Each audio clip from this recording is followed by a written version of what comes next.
നമസ്കാരം. എല്ലാ മാന്യപ്രേക്ഷകർക്കും ബി പോസിറ്റീവിന്റെ മറ്റൊരു മനോഹരമായ അധ്യായത്തിലേക്ക് സ്വാഗതം. ഗോപിക, നമ്മളിപ്പോൾ 25 വർഷം തികഞ്ഞ സിനിമകളെ പറ്റി നമ്മളിങ്ങനെ പറഞ്ഞുകൊണ്ടിരിക്കുകയാണ്. അപ്പോൾ ഇന്ന് നമുക്ക് ചർച്ച ചെയ്യേണ്ട ഒരു സിനിമയെ പറ്റി എന്ന് വെച്ചാൽ നമ്മൾ സൗഹൃദത്തിന് ഏറ്റവും കൂടുതൽ വില കൽപ്പിക്കുന്ന ഒരു സിനിമയാണ്. കാരണം നമ്മൾ അന്നും ഇന്നും പ്രേക്ഷകർ ഒരുപോലെ ഇഷ്ടപ്പെടുന്ന ഒരു സിനിമകളിൽ ഒന്നാണിത്. കാരണം നമ്മൾ ചർച്ച ചെയ്യാൻ പോണ സിനിമയുടെ പേര് ഇൻ ഹരിഹർ നഗർ. കാരണം നമുക്ക് ആ ഒരു 4 പേരുടെ കോമ്പിനേഷൻ എന്ന് പറഞ്ഞാൽ മറക്കാനാവാത്തൊരു ഒരു കാര്യമാണ്. കാരണം മുകേഷിൻ്റെയും അശോകൻ്റെയും സിദ്ദിഖിൻ്റെയും ജഗദീഷിൻ്റെയും ഇവരുടെ ഈ 4 പേരുടെ ഒരു കോമ്പിനേഷനാണ് നമ്മൾ ഈ സിനിമയുടെ വിജയം എന്ന് പറയുന്നത്. കാരണം അത്രത്തോളം ഹാസ്യത്തിന് പ്രാധാന്യമുള്ള ഒരു സിനിമയാണ് അല്ലേ? അതേപോലെ തന്നെ സിദ്ദിഖ് ലാൽ കോംബോയുടെ ഡയറക്ഷനും നമുക്ക് ഒരിക്കലും മറക്കാൻ പറ്റാത്ത ഒരു സിനിമയ്ക്ക് മാറ്റി തീർത്തു ആ സിനിമ. എനിക്ക് തോന്നുന്നു അവിടെ എല്ലാ സിനിമകളും അല്ല നമ്മൾ തീർച്ചയായിട്ടും അവരുടെ ഒരു കോമ്പിനേഷനാണ് അവർ ഹൈലൈറ്റ് എന്ന് പറയുന്നത്. ഇവരുടെ ഒരു കോമ്പിനേഷൻ എന്ന് പറയുമ്പോൾ നമ്മൾ ഒരുപാട് പ്രതീക്ഷിച്ചിരിക്കുക എന്തെങ്കിലുമൊക്കെ ഒരു സ്പെഷ്യാലിറ്റി കാണും ഈ ഒരു ഫിലിമിൽ അല്ലേ? തീർച്ചയായിട്ടും അവരിപ്പോ തിരിച്ചു വന്നു അല്ലെ? സിദ്ദിഖ് ലാൽ കോമ്പിനേഷൻ ഒരുപാട് ഫിലിമിലൂടെ ഒരു വലിയൊരു കാര്യം തന്നെയാണ് അവർ തിരിച്ചു വന്നത്. അതുപോലെ നമ്മൾ ഈ സിനിമയെ പറ്റി പറയുകയാണെങ്കിൽ അതിന്റെ ഡയലോഗ്സ് നമ്മൾ ഇപ്പോഴും വീണ്ടും പറഞ്ഞു. തോമസ് ഊട്ടി വിട്ടോടാന്ന് പറയണത്, പിന്നെ എന്താ പെൺകുട്ടികൾക്ക് അതെ ഈ സിമ്പിൾ ഡ്രസ് ധരിക്കുന്ന ആൺകുട്ടികളെ ഇഷ്ടമല്ല എന്നൊക്കെ പറയുന്ന കുറച്ച് ഡയലോഗ്സുകളുണ്ട്. അത് ഇന്നും ഈ ഫേസ്ബുക്കിലും വാട്സപ്പിലൊക്കെ ട്രോളായിട്ടൊക്കെ യൂസ് ചെയ്യാറുണ്ട്. ഈ പൊളിറ്റിക്സിലും രാഷ്ട്രീയത്തിലൊക്കെ അതുപോലെ ശ്രീലക്ഷ്മി അതിലെ പാട്ടുകളാണെങ്കിലും ഏകാന്ത ചന്ദ്രിക അല്ലെങ്കിൽ ഉന്നമറന്ന്, കാരണം ഭയങ്കര കൊമിക് ആയിട്ടുള്ള കുറച്ച് സോങ്സ് ആണ്. ഇന്നും എല്ലാവർക്കും ഇഷ്ടപ്പെടുന്ന ഒരു കുറച്ച് സോങ്സുകളിൽ ഒന്നാണ്. ബിച്ചു തിരുമലയുടെയും എസ് ബാലകൃഷ്ണന്റെ ഒക്കെ ഒരു ലിങ്കിങ് ഉണ്ട് ഈ സോങ്സിൽ എല്ലാത്തിനും അല്ലെ? തീർച്ചയായിട്ടും. അപ്പൊ നമ്മൾ സംഗീതത്തിനെ പറ്റി പറഞ്ഞപ്പോൾ നമ്മുടെ അടുത്ത സെഗ്മെന്റ് തീർച്ചയായിട്ടും സംഗീത സാന്ദ്രമായിട്ടുള്ള ഒരു സെഗ്മെന്റ് ആണ്. നമുക്ക് കാണാം ശുഭസംഗീതം.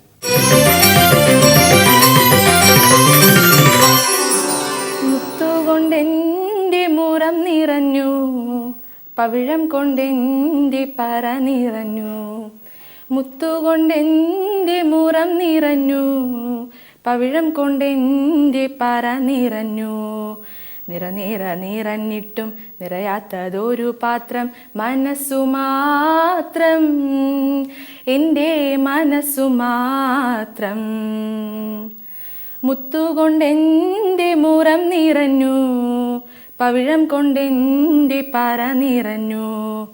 നിറഞ്ഞിട്ടും നിറയാത്തതൊരു പാത്രം മനസ്സു മാത്രം, എൻ്റെ മനസ്സു മാത്രം.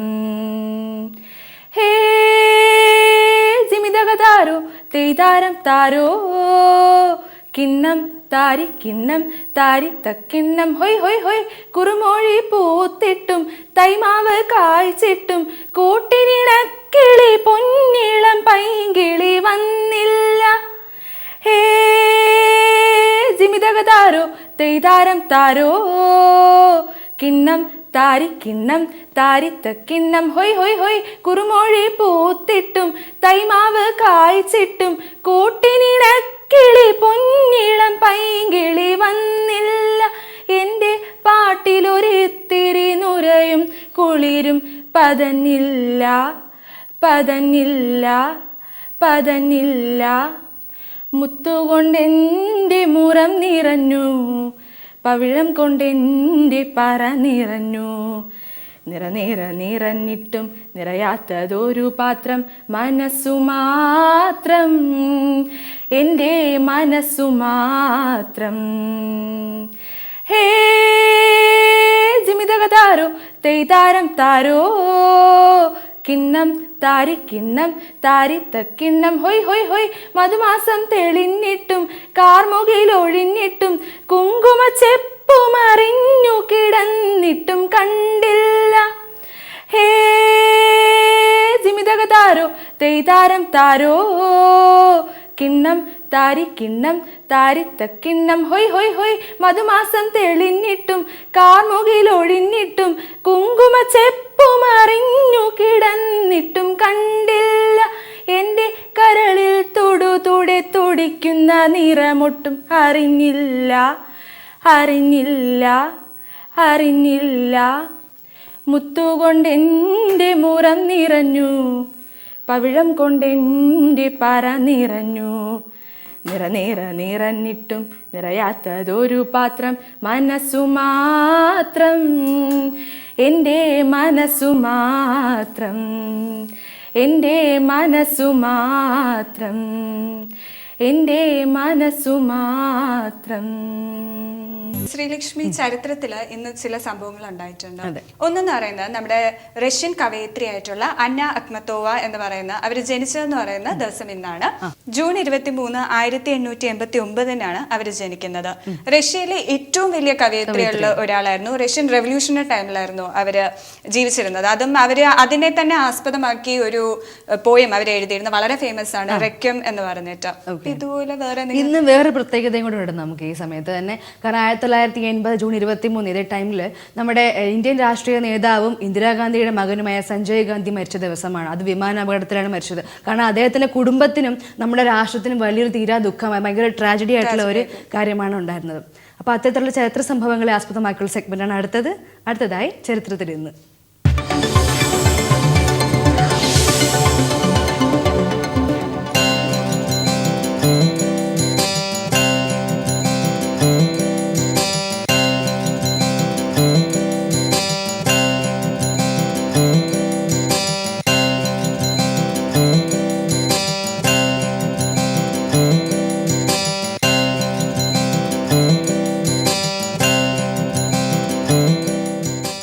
ബുക്സ് വായിക്കാൻ നമുക്ക് എല്ലാവർക്കും ഇഷ്ടമാണ്. തീർച്ചയായിട്ടും. ഇപ്പൊ പല വെറൈറ്റി ഉള്ള ബുക്സുകളുണ്ട്. ഈ മിനിയേച്ചർ ബുക്സ് വായിച്ചിട്ടുണ്ടോ? അധികം വായിച്ചിട്ടില്ല. കാരണം നമുക്ക് ഇൻട്രസ്റ്റ് ഉള്ള ബുക്കൊക്കെ മിക്കവാറും വലുതായതുകൊണ്ട് നമ്മൾ അങ്ങനെ വായിക്കാൻ നിൽക്കത്തില്ല. പക്ഷെ ബുക്ക് ചെറുതാണെങ്കിലും നമുക്കറിയാവുന്ന ഒരു വ്യക്തി ഈ അടുത്ത് അദ്ദേഹം ന്യൂസിൽ പ്രാധാന്യം നേടിയതെന്ന് പറഞ്ഞു കഴിഞ്ഞാൽ ഒരു ചെറിയ ബുക്സുകളുടെ ഒരു വലിയ കളക്ഷൻ അദ്ദേഹം കൊണ്ടുവന്നു. തൃശ്ശൂർ സ്വദേശിയായിട്ടുള്ള സത്താർ തീർച്ചയായിട്ടും അദ്ദേഹം തന്നെ മിനിയേച്ചർ ബുക്സ് അദ്ദേഹം 3000-ൽ പരം ബുക്കുകൾ എഴുതി അതെല്ലാം അദ്ദേഹം പ്രദർശിപ്പിക്കുകയുണ്ടായി ഈ അടുത്ത് കോഴിക്കോട്. അതിൽ ഏറ്റവും ചെറിയ ബുക്ക് എന്ന് പറഞ്ഞാൽ 1 സെന്റിമീറ്റർ ആണ് നീളമെന്ന് അതിൽ കൊടുത്തിട്ടുണ്ടായിരുന്നു. കാരണം അത്രയും നമ്മൾ ചെറിയ ബുക്സ് ആണെങ്കിൽ പോലും തന്നെ അദ്ദേഹത്തിന് ആ ഒരു എഴുതി പ്രദർശിപ്പിക്കുക എന്നുള്ള ഒരു കഴിവ് എന്ന് വെച്ചാൽ നമ്മൾ സാധാരണ വായിക്കുന്ന ബുക്കുകളെല്ലാം മിക്കവാറും വലുതായിരിക്കും അല്ലെങ്കിൽ അട്രാക്റ്റീവ് ആയിട്ടുള്ള ബുക്സ് ആയിരിക്കും. പക്ഷെ അദ്ദേഹം പ്രദർശിപ്പിച്ച ബുക്സ് എന്ന് പറഞ്ഞാൽ മിനിയേച്ചർ ആയിട്ടുള്ള ചെറിയ ചെറിയ ബുക്കുകളുടെ കണ്ടന്റിലാണ് കാര്യം അദ്ദേഹം തെളിയിക്കുകയാണ്. അതുകൂടെ അദ്ദേഹം ഒരു റെക്കോർഡും എടുത്തു എന്നുള്ളതാണ് അതിന്റെ ഏറ്റവും വലിയ കാര്യം. അപ്പൊ നമ്മുടെ അടുത്ത സെഗ്മെന്റ് വായനയായിട്ട് വളരെ അടുത്ത് ബന്ധപ്പെട്ടതാണ്. അടുത്ത സെഗ്മെന്റിലോട്ട് നമുക്ക് കടക്കാം. അടുത്തായി ഡോക്ടർ എം രാജീവ് കുമാറിന്റെ കന്നഡ.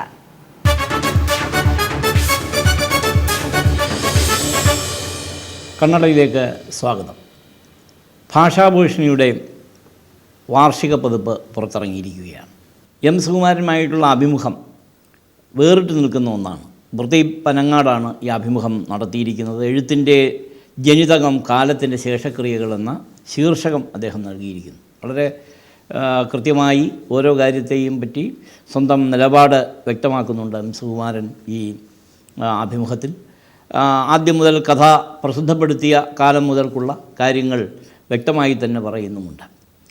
എം സുകുമാരനെ സാഹിത്യ ചരിത്രത്തിൽ ചുവന്ന അധ്യായമായിട്ടാണ് രേഖപ്പെടുത്തിയിട്ടുള്ളത്. കഥയുടെ തീവ്രമായ മുഖമാണ് എം സുകുമാരൻ്റെ കഥകളിൽ കാണുന്നതെന്ന് പൊതുവെ നിരൂപകന്മാർ പറഞ്ഞു വച്ചിട്ടുണ്ടെങ്കിലും അദ്ദേഹത്തിൻ്റെ ആദ്യകാല കഥകളും മനോഹരമായ മറ്റ് കഥകളും പരിശോധിക്കുമ്പോൾ രാഷ്ട്രീയ നിലപാടുകളിൽ ഉറച്ചു നിന്നുകൊണ്ടുള്ള കഥകളല്ല അവയെന്ന് മനസ്സിലാക്കാൻ സാധിക്കും. ആദ്യകാലത്ത് മാതൃഭൂമിയിൽ വന്ന കഥകളൊക്കെ 70കൾക്ക് ശേഷമാണ് അദ്ദേഹത്തിൻ്റെ കഥയിൽ വളരെ പ്രകടമായ വ്യത്യാസം വരികയും തീവ്രമായ ഒരു രാഷ്ട്രീയ ബോധം കഥയിലേക്ക്, ഉള്ളടക്കത്തിലേക്ക് ചേക്കേറുകയും ചെയ്യുന്നത്. വളരെ ഒറ്റവാക്കിൽ പറഞ്ഞു വയ്ക്കുന്ന കാര്യങ്ങളുണ്ട്. അദ്ദേഹത്തിൻ്റെ ആത്മകഥയെപ്പറ്റി തന്നെ പറയുന്നു, 2 പേജിൽ കവിയാതെ ഒരു ആത്മകഥ അദ്ദേഹത്തിന് എഴുതാൻ കഴിയില്ലെന്നാണ്. അത്തരം എഴുത്തിൽ സംഭവങ്ങളോ ബഹളങ്ങളോ വഴിത്തിരിവുകളോ ഇല്ലാതെയുള്ള ഒരു ജീവിതത്തിൻ്റെ ഉടമയാണ്. തിരുവനന്തപുരത്ത് വളരെ നിശബ്ദമായി പൊതുവേദികളിൽ പ്രത്യക്ഷപ്പെടാതെ നിശബ്ദമായ ജീവിതം കഴിച്ചു കൂട്ടുന്ന നിശബ്ദമായ ഒരു ജീവിതമാണ് അദ്ദേഹം നയിച്ചു വരുന്നത്. ഇത് പുതിയ ഭാഷാഭൂഷണിയുടെ വാർഷിക പതിപ്പിലെ വിശേഷമാണ്. ഇത് തന്നെ ബെന്യാമിനുമായുള്ള അഭിമുഖമുണ്ട്. അതുപോലെ ആനന്ദിൻ്റെയും അശോകൻ ചെരുവിൻ്റെയും KP രാമനുണ്ണിയുടെയും കൽപ്പറ്റ നാരായണൻ്റെയും സാഹിത്യ സംഭാവനകളുണ്ട്. എന്നാലും എല്ലാ വർഷത്തെയും അപേക്ഷിച്ച് ഈ വാർഷിക പതിപ്പിന് എന്തോ ഒരു ശോഭ മങ്ങിയതായി തന്നെയാണ് തോന്നുന്നത്. കലാകൗമുദിയുടെ പുതിയ ലക്കത്തിൽ ഷിറാസ് അലിയുടെ ഒരു കവിതയുണ്ട്. ഷിറാസ് അലി വളരെ ചുരുക്കം കവിതകൾ എഴുതുന്ന ഒരു കവിയാണ്. കലാകൗമുദിയിലാണ് അദ്ദേഹം സ്ഥിരമായി കവിത എഴുതുന്നത്. ഈ ജൂൺ 12 പുറത്തിറങ്ങിയ കലാകൗമുദിയുടെ ലക്കത്തിൽ പ്രശ്നോത്തരി എന്ന കവിതയാണ് ഷിറാസ് അലി എഴുതിയിരിക്കുന്നത്. തമിഴകത്തെ ഒരു അജ്ഞാത ഗ്രാമത്തിൽ രാജവീഥിയുടെ ഡിവൈഡറിൽ പുറത്തു നിന്ന് ഈ വിധത്തിൽ കവിത പോവുകയാണ് ചെയ്യുന്നത്. ഒരു കഥന സ്വഭാവമാണ് കവിതയ്ക്ക് അദ്ദേഹം നൽകുന്നത്. പ്രശ്നോത്തരി ഈ കണ്ണങ്കിയുമായി ബന്ധപ്പെട്ട ഒരു ഐതിഹ്യ സ്മൃതിയിലേക്ക് കടന്നു ചെല്ലുകയാണ് ഈ പ്രശ്നോത്തരി എന്ന കവിത. ഇത് പുതിയ ലക്കം കലാകൗമുദിയിലെ വിശേഷമാണ്. പുതിയൊരു മാസികയുണ്ട്, പ്രതിച്ഛായ. അത് അതിൻ്റെ ഒരു പ്രത്യേകത സാഹിത്യത്തിന് പ്രാധാന്യം കൊടുക്കുന്നുണ്ട്, പക്ഷേ കൂടുതലും സാഹിത്യേതരമായ കാര്യങ്ങളാണ്. അതിൻ്റെ പുതിയ ലക്കത്തിൽ ഡോക്ടർ കുര്യാസ് കുമ്പളക്കുഴി സാഹിത്യ പഠനം നടത്തുന്നത് CV-യുടെ നോവലുകളെ പറ്റിയാണ്.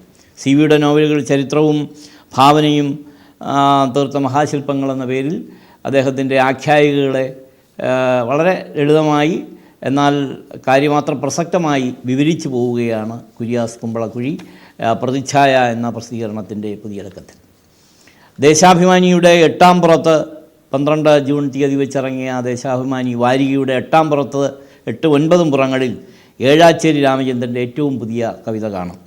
അദ്ദേഹത്തിൻ്റെ കവിതയുടെ പേര് വിജയക്കുതിപ്പിന് ധന്യവാദം എന്നാണ് കവിതയുടെ പേര്. ഇത് എല്ലാ വൈലോപ്പിള്ളി തൊട്ട് MM മണി, അതുപോലെ തന്നെ അടുത്ത കാലത്ത് വിജയിച്ച MLA-മാർ പലരും, വയലാറിൻ്റെ ആയിഷ തകഴി, ഇങ്ങനെ സാഹിത്യകാരന്മാരും രാഷ്ട്രീയ നേതൃത്വവുമൊക്കെ കൈകോർത്ത് നിൽക്കുന്ന ഒരു കവിതയാണ് വിജയക്കുതിപ്പിന് ധന്യവാദം എന്ന 2 പുറത്തിൽ വന്ന കവിത. പലരെയും പ്രശംസിക്കുകയും പുതിയ കാലഘട്ടത്തെ വരവേൽക്കുകയും ചെയ്യുന്ന ഒരു കവിതയാണ് ഏഴാച്ചേരി രാമചന്ദ്രൻ എഴുതിയിരിക്കുന്നത്. അദ്ദേഹത്തിൻ്റെ ഏറ്റവും പുതിയ കവിത ഇതുതന്നെയാണ്. ഇത് ദേശാഭിമാനിയുടെ പുതിയ ലക്കം. ഇതേ ലക്കത്തിൽ തന്നെ ഐസക് ഈപ്പൻ്റെ ഒരു കഥയുണ്ട്, മൊട്ടത്ത എന്നാണ് കഥയുടെ പേര്. ഇത് ഐസക് ഈപ്പൻ്റെ സാധാരണ കഥകളിൽ പോലെ തന്നെ വ്യത്യസ്തമായ ഒരു ഭാവാന്തരീക്ഷമാണ് ഈ കഥയിലുള്ളത്. ഇത് ആദിവാസികളുമായി ബന്ധപ്പെട്ട ഒരു കഥയാണ് അദ്ദേഹം എഴുതിയിരിക്കുന്നത്. വളരെ ടച്ചിങ് ആയിട്ട് ഉള്ളൊരു കഥ. ഇത് ജൂൺ 12 ലക്കം വെച്ച് പുറത്തിറങ്ങിയതാണ് ദേശാഭിമാനി വാരികയിൽ. തൃശ്ശൂരിൽ നിന്ന് പുറത്തിറങ്ങുന്ന എഴുത്ത് എന്ന മാസികയിൽ കുരീപ്പുഴ ശ്രീകുമാറിൻ്റെ പുതിയ കവിത കാണാം. ഉന്മാദി എന്നാണ് കവിതയുടെ പേര്. ഉന്മാദി എന്ന കവിത ആകെ 12 വരിയേ ഉള്ളൂ എങ്കിൽ പോലും വളരെ കൃത്യമായി ഒരു കാര്യത്തെ വ്യക്തമായി പുതിയ കാലഘട്ടവുമായി ചേർത്ത് വെച്ച് വായിക്കാവുന്ന ഒരു കവിതയാണിത്. അക്കരെ വന്മല തെങ്ങിൻ കുടന്നയിൽ കള്ളുകുടം പോലെ ചന്ദ്രൻ, അതുപോലെ തെന്നിത്തെറിച്ച നൂർപ്പൂക്കൾ താരകൾ, കള്ളീച്ചകൾ പോൽ ഗ്രഹങ്ങൾ.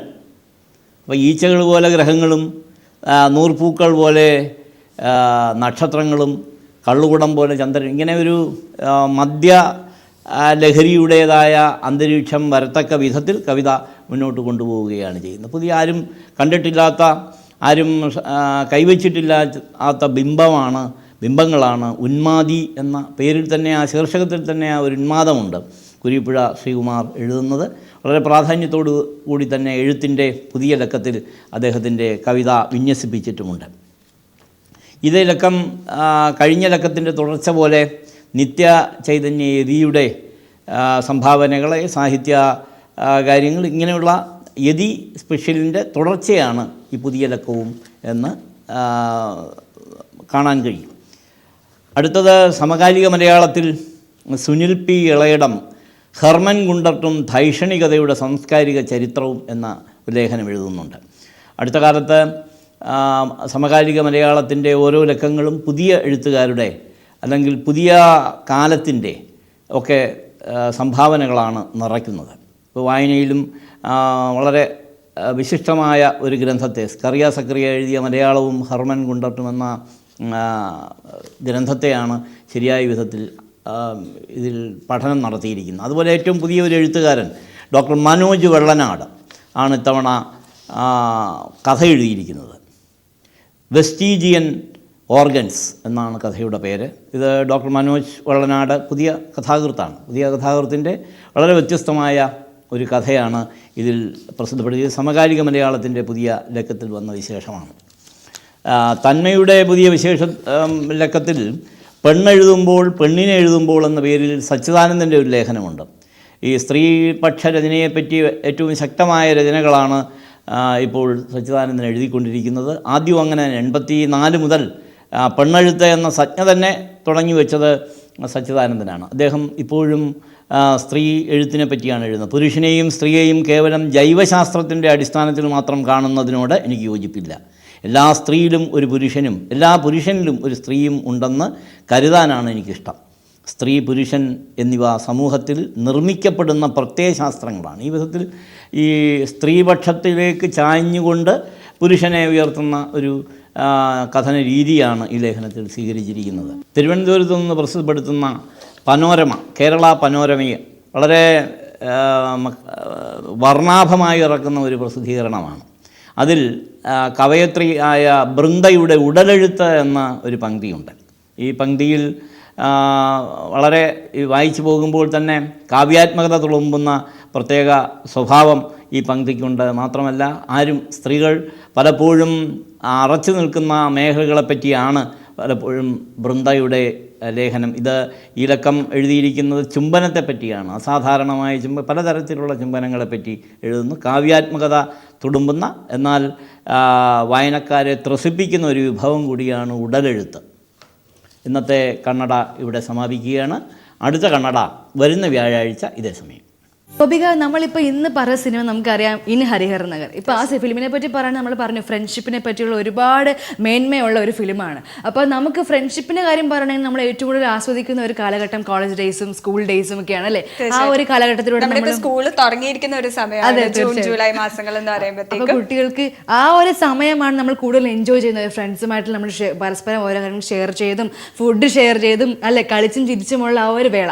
അപ്പോൾ ഈ ഒരു സ്കൂൾ കാലഘട്ടത്തിൽ ഉണ്ടാകുന്ന ഫ്രണ്ട്ഷിപ്സ് എന്നും നിലനിൽക്കട്ടെ എന്ന് തന്നെ ആശംസിച്ചുകൊണ്ട് നമുക്ക് ഇന്നത്തെ നമ്മുടെ എപ്പിസോഡ് വൈൻഡപ്പ് ചെയ്യേണ്ട ഒരു സമയമല്ലേ? അപ്പോൾ നമുക്ക് തീർച്ചയായിട്ടും നിങ്ങളുടെ വിലയ അഭിപ്രായങ്ങളും നിർദ്ദേശങ്ങളുമാണ് നമുക്ക് ഈ ഒരു പ്രോഗ്രാമിൽ എനർജി എന്ന് പറയുന്നത്. അപ്പോൾ നിങ്ങളുടെ അഭിപ്രായങ്ങളും നിർദ്ദേശങ്ങളും ഞങ്ങൾക്ക് അറിയിക്കേണ്ട വിലാസം be positive, panorama media, Chettikulangara, Thiruvananthapuram 1. Phone number 04712466 email panorama.tvmedia@gmail.com. നമ്മൾ ഇന്നത്തെ എപ്പിസോഡ് സ്റ്റാർട്ട് ചെയ്ത് തന്നെ ഇൻ ഹരിഹർ നഗർ സിനിമയെ പറ്റി സംസാരിച്ചുകൊണ്ടാണ് അല്ലേ? അപ്പം എനിക്ക് തോന്നുന്നു ആ സിനിമ എന്ന് പറയുന്നത് ഇന്ന് നമ്മുടെ മനസ്സിൽ നിൽക്കുന്നത് നമ്മൾ ഓൾറെഡി പറഞ്ഞുകൊണ്ടല്ല വലിയ വലിയ ഫ്രണ്ട്ഷിപ്സിന്റെ ആ ഒരു കഥ പറഞ്ഞുകൊണ്ട് തന്നെയാണ്.